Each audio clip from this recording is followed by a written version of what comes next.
Hi, this is Ray with Westchester Plumbing, and today I'm going to show you how to repair a leaky water heater supply line. You're going to notice that the water heater supply line has a leak at the top. You could try by tightening it. See if that stops the leak. Doesn't look like it, so next step would be to replace it. First thing you would do is turn your water off, which is located right above the water heater on the right hand side. Relieve the pressure out of the water heater.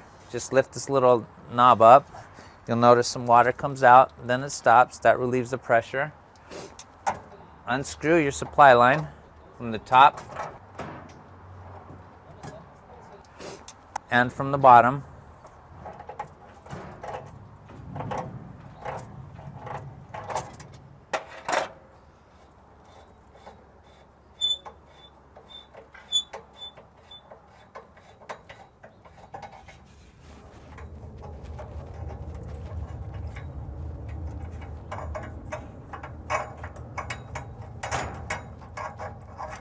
Just pull it off, get your new supply line, which is going to come out, when you purchase it, it's going to be straight, so you're going to have to form it to the shape fits your water heater.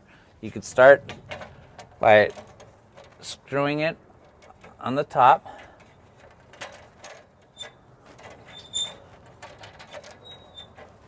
Screw as tight as you can by hand.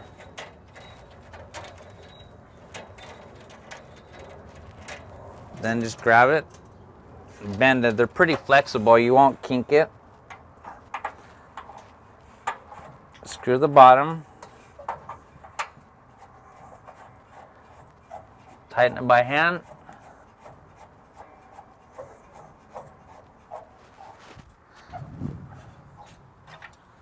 And the rest is with the pliers.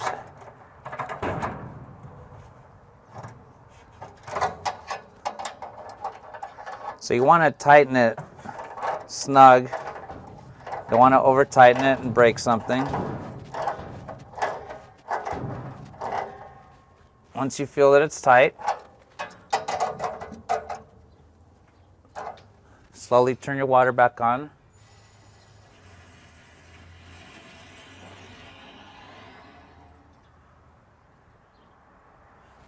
And that's how you repair a water heater leak.